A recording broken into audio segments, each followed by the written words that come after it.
So joining us next is Greg Dowswell, who has generously agreed to provide a sibling's personal perspective today. Thank you so much, Greg, for joining us. We really do appreciate you sharing your story with us today.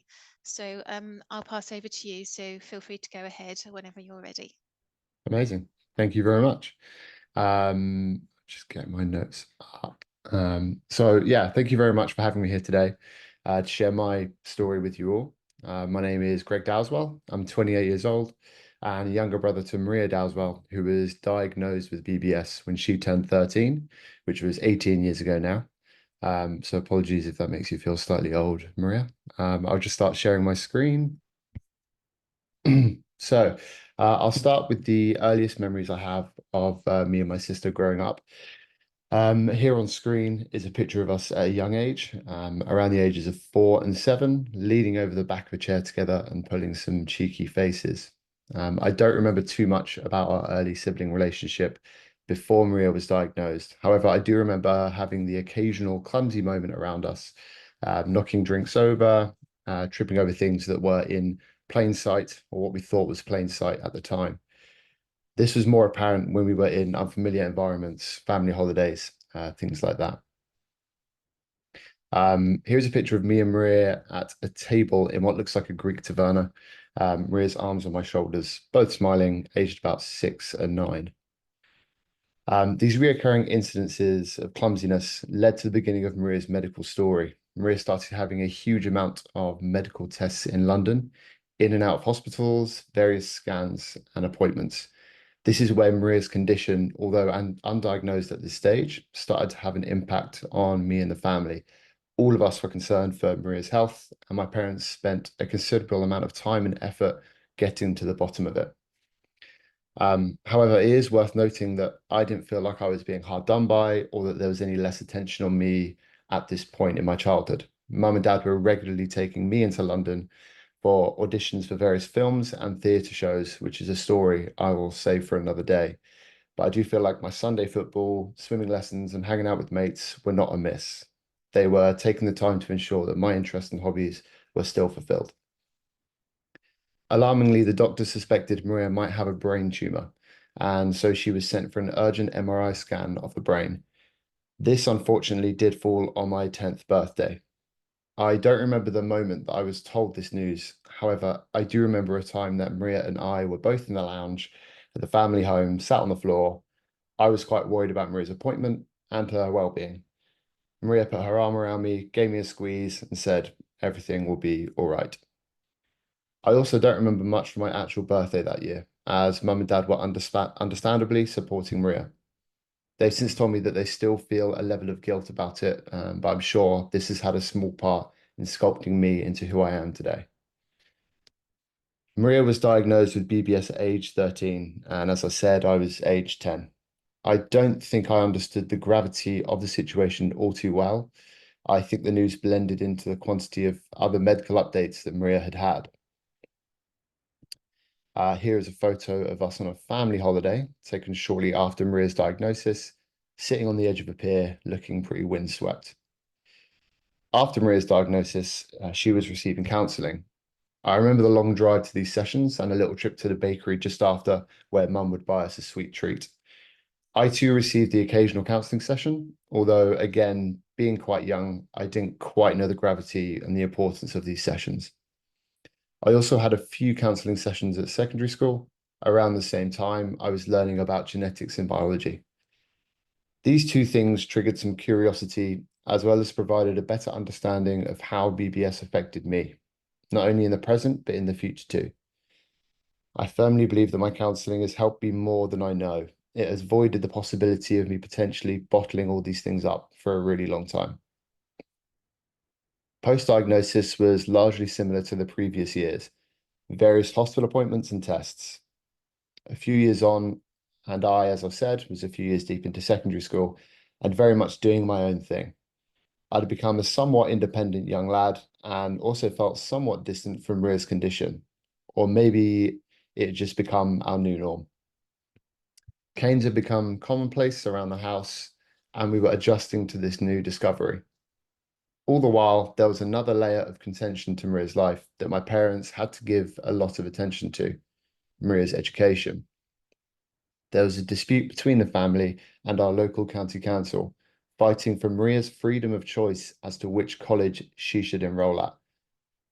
Personally, I didn't attend any of the hearings and was again fairly distant from it all for the right reasons. I had my own education to focus on and was getting on with growing up. Maria moved out of our family home at 16 to a college of her choice, may I add. Spoiler alert, they won the dispute. Go Team Dowswell. Here is a picture of the whole family with our then family dog, with a Christmas tree in the background, all having a bit of a laugh. Maria at this stage, age 16, was living away from home at a college with supported accommodation. The reliance on our parents shifted to mostly supporting the BBS related checkups with specialists. I was mostly just kept updated of further developments or changes in Maria's health, and by this time, my understanding of her condition was pretty good. When we saw each other at holiday periods, my offer of physical support for her was becoming habit, such as an arm to guide the way or to help with manual tasks. And of course, that remains to be a key part of our sibling relationship today. As I reflect on my story as a sibling of someone who has BBS, I can say I've learned a lot about patience and understanding. I've developed a caring behavior and have a huge amount of respect for my parents for everything they've done for me and my sister over the years. I remain fairly distant from Maria's condition, and in this particular chapter of our lives, I guess you could say fairly distant from my sister as a whole. She was living and learning in Exeter, a 3-hour drive away, whilst I was deep into my GCSEs and then in my college years too, only speaking to Maria on the phone or seeing her every month or two if she would come home for the weekend. Here is a picture of me and Maria. This time I'm taller than her, standing on a balcony in Greece looking a bit smart. Maria is holding a drink in her hand.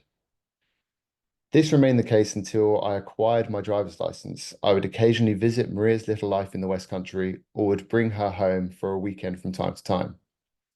We messaged a bit more and checked in on each other every now and then. Maria moved closer to the family home in 2019, by which point I'd started my professional career and moved to London. I gained a huge amount of admiration for Maria by this point. She was living an independent life on her own and had her own job, all whilst living with BBS. She was and still is absolutely killing it.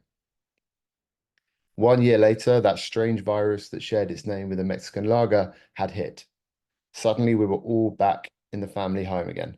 What a throwback. Here is a picture of me and Maria in the garden of our family home. Maria, again, has a drink in her hand. It's a summer's day, and to be fair, you can just see there's a beer in my hand too. This was tough. By this point, we all had our own lives, and there was tension in the house. Living with each other wasn't as easy as it used to be. I think there's a lot of people listening that can hopefully relate to that. But we got through it, and I reckon it brought us closer once we got out the other side. We definitely learned a lot about each other during those weird couple of years. My relationship with Maria now is brilliant. We check in every so often as we still don't live that close to each other. But when I do see her, we pick up where we left off, just like that. I still have total admiration for her and what she does. A full-time job whilst living with BBS. She is an unstoppable force. Myself, I am currently living in Surrey with my partner, working in London as a video producer in the automotive space, shooting and editing car videos for the online world. I really enjoy what I do, and I take my life skills into this job with me. Here is a selfie of me in the Californian desert, camera in hand, with 2 supercars in the background. Being a sibling with someone who has such a rare condition has brought me up as a more independent person. I was always left to do my own thing all those years ago, and I've carried that forward into my adult life.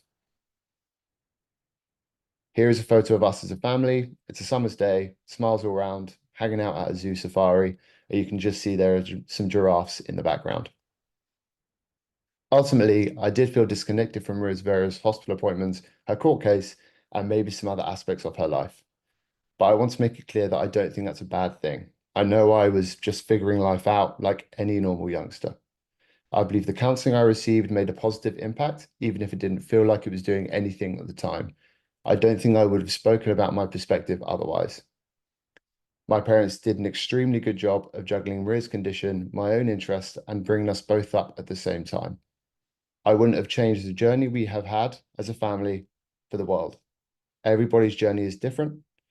Thank you very much, and I hope you enjoy the rest of the conference.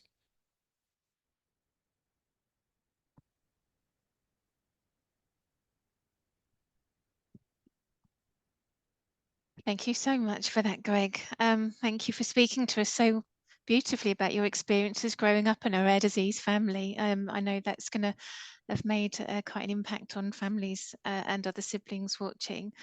Maria was really looking forward to hearing your talk, and I know she'll be so proud of you. And isn't it her birthday today? It is. So It happy is. birthday, Maria. Happy birthday, Maria.